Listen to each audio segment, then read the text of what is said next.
Na aula de hoje, vamos fazer uma apresentação geral sobre as relações solo-planta. A interação entre as inúmeras propriedades físicas, químicas e biológicas do solo controla a disponibilidade de nutrientes para as plantas.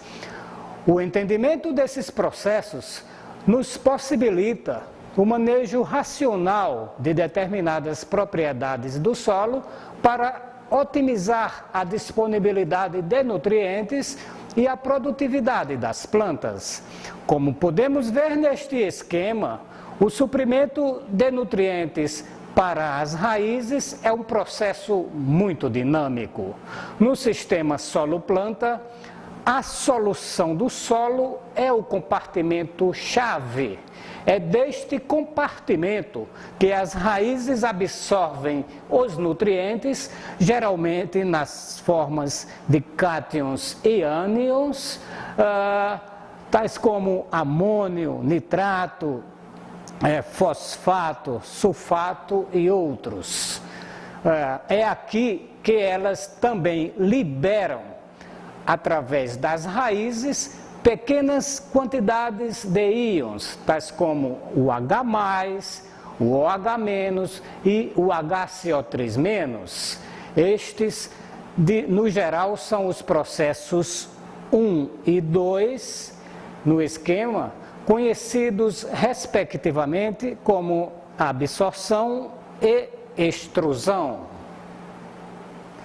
Mudanças nas concentrações de íons na solução do solo são tamponadas pela liberação dos íons adsorvidos nas superfícies dos colóides minerais e orgânicos. Entre esses colóides, citamos as argilas silicatadas e os óxidos e hidróxidos de ferro e alumínio. Estes ocorrem, inclusive, com mais frequência nos solos tropicais. E citamos ainda como importantes colóides que adsorvem íons as partículas úmicas.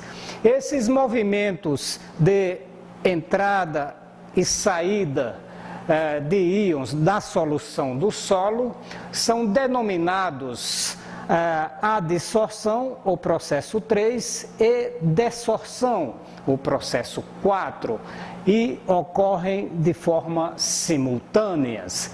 Assim, por exemplo, a remoção do íon K+ da solução do solo pelas plantas promove uma desorção parcial deste mesmo íon que estava adsorvido nos colóides.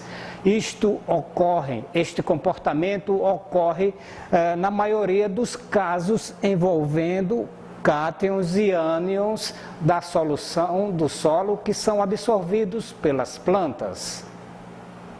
De modo geral, os solos, principalmente os mais jovens, possuem minerais que com o tempo se dissolvem ou se intemperizam, ressuprindo a solução do solo com muitos íons. Esta é a reação de número 6 e se chama dissolução ou intemperismo. Por outro lado, aumentos na concentração de íons, devido a práticas de manejo como adição de fertilizantes e outros insumos, podem fazer com que alguns elementos da solução do solo se precipitem, ficando então indisponíveis para as plantas. Esta é a reação de número 5 e se chama precipitação. Micro-organismos do solo removem íons da solução do solo, incorporando-os em suas células. Isto se chama imobilização, processo que é representado aqui pela seta de número 7. Quando os micro-organismos e outros seres vivos completam seus ciclos de vida, eles são então decompostos por outros grupos microbianos e os íons que eles haviam removido da solução retornam para esta solução do solo. Além disto, a matéria orgânica do solo de origem vegetal também sofre decomposição, liberando muitos íons para a solução do solo. Este conjunto de reações é representado pela seta de número 8 e se chama mineralização. Assim, a atividade de micro-organismos heterotróficos produz e decompõe a matéria orgânica, sendo a mineralização um processo altamente dinâmico que é dependente da energia ou de energia na forma de carbono orgânico, disponibilidade de íons inorgânicos e numerosas condições ambientais. Raízes e organismos do solo utilizam oxigênio e liberam dióxido de carbono no processo da respiração. Como resultado deste processo, a concentração de CO2 no ar da camada arável é maior do que na atmosfera acima do solo. Além disso, pode haver uma drástica redução da pressão de oxigênio na rizosfera, podendo causar um colapso no metabolismo geral da planta. Então, esses são os processos 9 e 10, e eles não recebem uma denominação específica. Eles indicam a relação inversa entre o ar do solo e a solução do solo, ou seja, a difusão de gases no solo diminui dramaticamente com o aumento do teor de água no solo.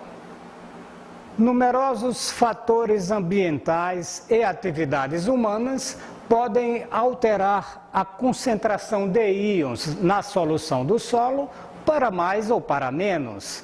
Esses fatores e atividades interagem com os processos minerais e biológicos representados neste esquema. Assim, os processos 11 e 12 são chamados, respectivamente, adições e perdas. Tomemos o caso do fósforo como exemplo. A adição de fertilizantes fosfatados solúveis é uma prática bastante comum nos solos tropicais, aumentando inicialmente a concentração de H2PO4 na solução do solo. Em pouco tempo, contudo, esta concentração irá diminuir drasticamente devido a 3 fenômenos. Primeiro, a absorção do ânion fosfato pelas plantas. Segundo, a forte adsorção do ânion fosfato nos colóides minerais e orgânicos, principalmente nos óxidos e hidróxidos de ferro e alumínio nos solos tropicais. E terceiro, a precipitação do fósforo, do ânion fosfato, na forma de minerais fosfatados insolúveis. Neste esquema ainda, destacamos outros eventos importantes de perdas e ganhos, tais como a ocorrência de chuvas, a evaporação, a drenagem e a erosão. Para finalizar, enfatizamos que todos esses processos são de grande relevância para a disponibilidade de nutrientes para as plantas. Contudo, dependendo do nutriente específico, alguns processos são mais importantes do que outros. Por exemplo, para o nitrogênio e o enxofre, processos e atividades de natureza microbiana são mais importantes do que reações de troca na superfície dos colóides. Por outro lado, o oposto é verdade para nutrientes como potássio, cálcio e magnésio, onde os processos de adsorção e desorção são mais importantes. Obviamente, os processos e reações aqui apresentados são dotados de alta complexidade. Nesta aula, fizemos apenas uma descrição geral dos mesmos e alertamos para a importância deles na disponibilidade de nutrientes para as plantas. A análise e a discussão desses processos, na verdade, são temas essenciais do nosso curso de nutrição de plantas e também do curso de fertilidade do solo da nossa universidade. Era isto que tínhamos para o momento. Vejo vocês noutra oportunidade. Obrigado.